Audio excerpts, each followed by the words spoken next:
My 10-year-old son is convinced that the world is plotting against him. Every day he comes home from school with a tale of injustice. Daddy, today the girls in class were making fun of the boys, and when we tried to tell them to stop, we got in trouble.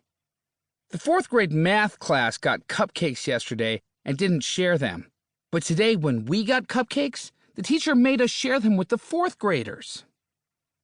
He's learning an important lesson. The world isn't fair. Bad things happen to good people.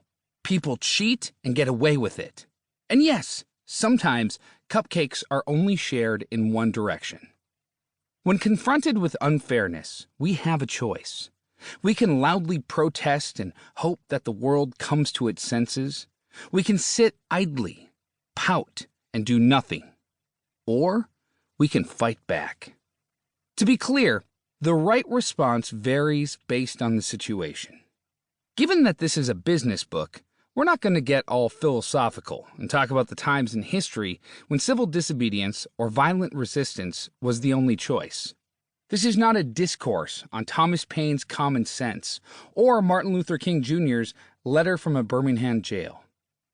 From a business perspective, I got a great piece of advice early in my career. You don't get what you deserve, you get what you negotiate.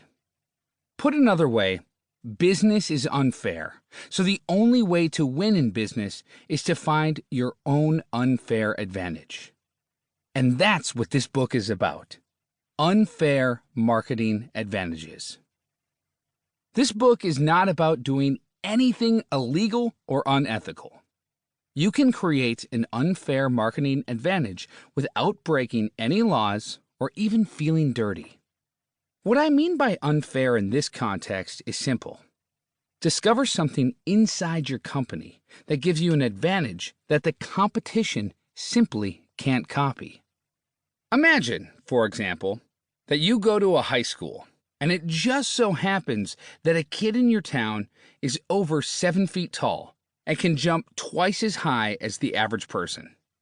Is it unethical for your high school basketball team to use this giant to win a lot of games? Of course not. Is it unfair?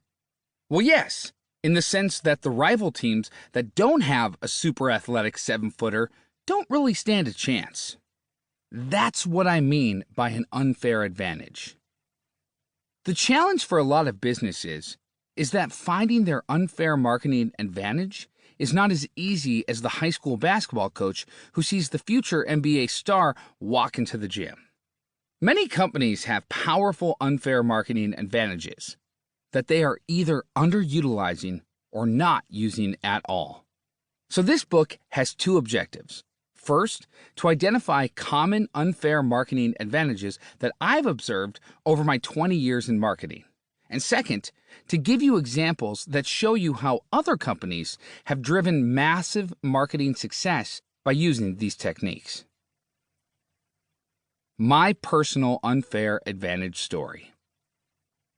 I live in the San Francisco Bay Area, where our pro football team is the 49ers, named after the pioneers who flooded California after the 1849 discovery of gold in the foothills of the Sierra Nevada mountains. I frequently take my family to the area of the gold discovery, known, not surprisingly, as Gold Country. We've visited a few mine sites and museums dedicated to the gold rush. In the very early days of the gold rush, it was relatively easy to find gold. There were literally nuggets lying on the ground that prospectors could just pick up. Once these easy pickings were all scooped up, prospectors had to pan for gold, then dig for gold, and then eventually build mines with hazardous chemicals, high-pressure water cannons, and miles of dangerous tunnels and heavy machinery. Most miners didn't get rich, and sadly, many died at a young age, either because of illness, often caused by exposure to hazardous chemicals, or mining accidents.